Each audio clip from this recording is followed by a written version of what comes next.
So this is a topic that's been on my heart for a good amount of time. And I do a lot of mentoring. I do a lot of just workshops and things like that. And I also am constantly looking in to the industry and kind of seeing where it's moving, where it's been. And one of the things I've noticed as I've been in this industry for about 10 years now is that a lot of businesses get started and a lot of businesses fail, and there's very few that really make it to the end. And I'm trying to figure out why is that. This is not going to be in any way an exhaustive video. These are just 3 things that I've noticed throughout the years that really cripple businesses from growing and usually leads to them not getting to the next level or just stagnant or sadly failing. And so I want to go over these, so hopefully that as you're building your business, you can avoid these, or if you're currently in them, it'll give you hope and a direction how to get out of them. So this is my opinion of 3 reasons why a lot of wedding businesses fail. And of course, this could kind of be directed to any market, but I'm a wedding filmmaker, so I'm gonna be specifically talking about wedding filmmaking businesses today, but it could probably be applied to photography as well. So the first one is no consistency and jumping from style to style. So I see this all the time where I go to someone who's really, really excited about starting in wedding filmmaking, and then every 3 months or so, I go on their account and they're like a totally different style, or they're actually not one style at all. It's more so I go on their account and one of their posts is like a very churchy wedding, the other post is very outdoorsy and adventurous, and the other post is a super luxury celebrity wedding, and there's no consistency. And even though the weddings are different, yes, but even the style. So one image is edited really fine art, the other image is edited very adventurous, the other image is edited just kind of average, doesn't really have a typical style, and they go at this for years and years and years without actually consistently pouring into one style. Now, I will say at first, this is actually a very good thing to do. I actually tell people when you first start out, try a bunch of different styles. You shouldn't really be concerned in the first year or so of your business to hone in on one style. This is your experimentation phase. This is a phase where you try fine art, you try adventure, you try, the celebrity luxury glam weddings, you try all these different editing styles, and sure, you can post about them, like that's awesome, but you shouldn't continue doing this. And where I find so many wedding filmmakers get stuck is they stay in that experimentation phase and they never actually choose somewhere to go all in. And I can tell you that when you go all in on a certain style, that's when you experience growth, because people start coming to you for that particular style, and you're able to raise your rates because you become the go-to place for couples who want that particular thing. But stagnation happens, and ultimately failure, when you just keep trying to serve every single couple, and you're kind of like, I'm going to try out this thing and this thing and this thing, and then you kind of become a jack of all trades, which your value actually goes down, because people, believe it or not, don't necessarily want a jack of all trades. They want someone who can do one thing and do it extremely well. So pick a certain style and relentlessly pursue excellence in that style, one you know that you're good at and you enjoy, and then you will see a ton of growth. So do that if you find yourself stuck there. So another thing that I see all too common, not just in wedding filmmaking, but in business in general, is not pivoting. So to pivot means you're going in a certain direction and you pivot and you go the other direction. So with wedding filmmaking in particular, the industry is growing at an alarming rate. Literally in the past 5 years, we've gone from massive broadcast cameras to small little DSLRs, and I'm sure within the next 2 or 3 years, it's gonna be a whole nother setup. Whereas photography, I feel like photography and the photo world has really matured, and it's not going through as many mood swings as the video community is going through. But with so many changes in the video community, you have to be aware of these changes and really figure out, is it gonna be conducive to my brand to ride along? Like, is this just a trend?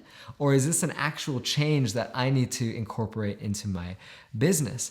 And what I see so often is a lot of wedding filmmakers 3 or 4 years ago, they think, okay, this new trend of kind of small cameras or doing films this way that are more like cinematic and more artistic. It's kind of just a trend. It's going to go. I'm just going to keep doing wedding films the way I've always been doing it.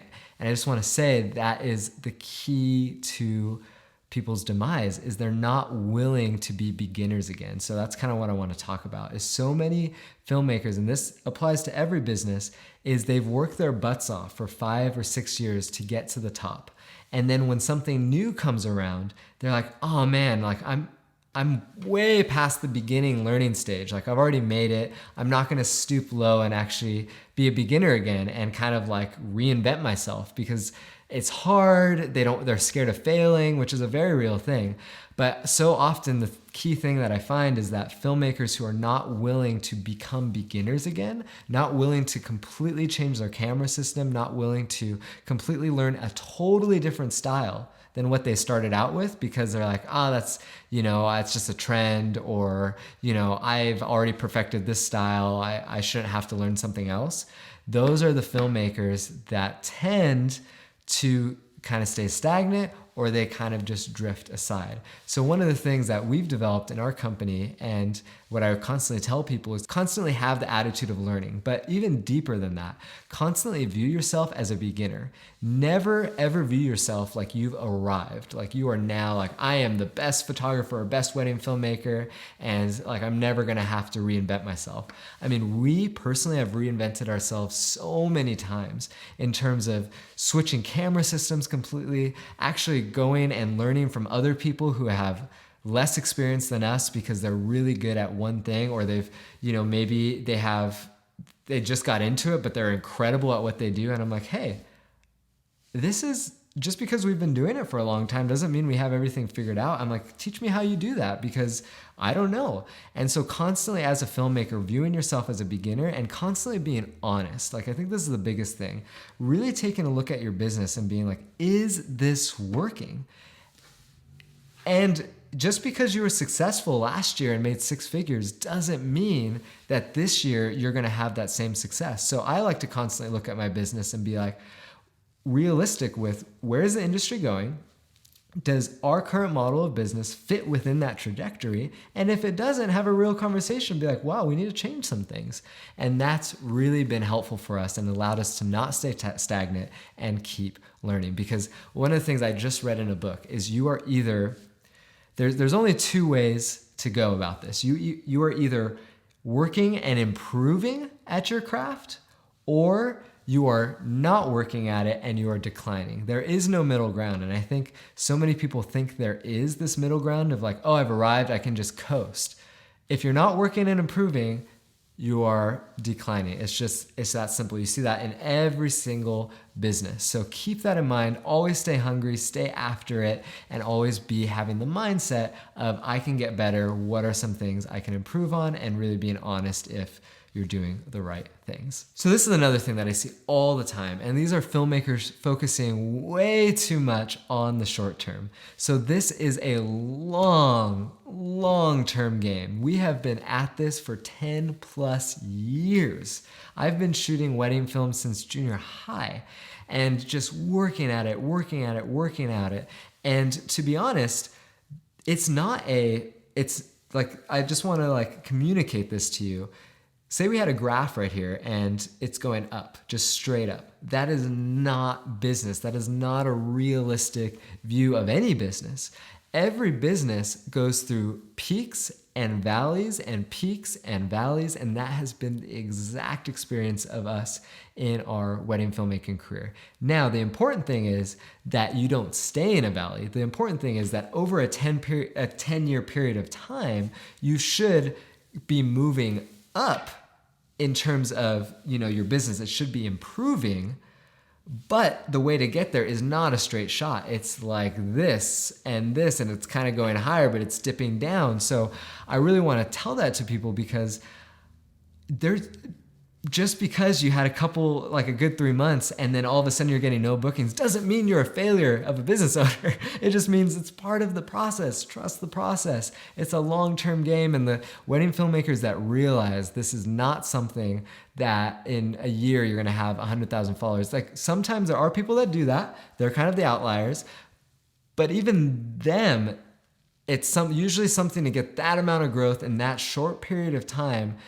They did something that more than likely isn't replicable, and they can't do it over a long period of time. So really focus, be in it for the long game. And also what I want to talk about in relation to that is I find so many filmmakers, they're so fixated on being the best in such a short period of time that they'll be like, okay, this is the year, I'm like being really serious about it, and they go all in. When I mean all in, they like go Gary V in. You know, they will work Monday through Sunday, no days off. They will be like, okay, I'm gonna just book myself silly with travel, and I'm gonna post every single day on Instagram. And what happens is they burn themselves out because they're so focused on the short term in terms of how can I get there the fastest, that they don't realize that, oh my gosh, like I have to live with my decisions. So one of the key things we focused on is every decision we make is like, okay, we're not building a just one-off lemonade kind of stand business. Like we're building a legacy. Like how do we create a business that can stand the test of time, that we can actually live in? How can we create a business that allows us to spend time with our family, allows us to really shoot cool weddings, but also allows us to hire employees? How do we create a business that won't just topple over at the tiniest little, hardship? And the way you do that is to focus on the long term. Every decision that you make, sure, you might want to shoot cooler weddings, but don't kill yourself trying to do it. Plan it out. Maybe say, okay, I'm going to do this many, and then the next year I'm going to do this many, so that you actually have a business that lasts and that will stand. So focus on the long term, not on the short term.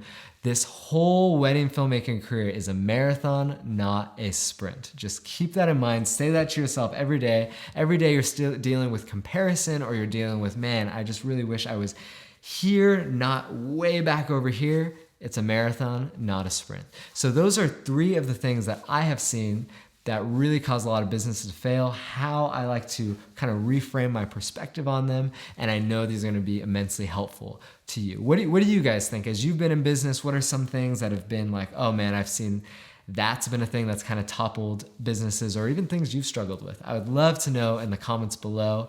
And then also, our whole team just worked on a really rad ebook called How to Raise Your Prices. So this is our exact system that we use to focus on the long term, not crazy growth, but systems and plans that actually work. How to raise your prices without losing bookings. So that ebook, we just finished it. You can click the link right here. It'll take you to the ebook. It's really rad. Like you could have raised prices by the end of this video or in the next 10 minutes. Like you should definitely check it out. And again, thank you guys so much for watching this video. Subscribe if you haven't already. We're gonna be coming out with a lot more videos like this. And please let me know in the comments below what type of videos you would like to see, because I really want to just continue serving you guys and serving the wedding filmmaking community. All right, well, hope you have a great rest of the day.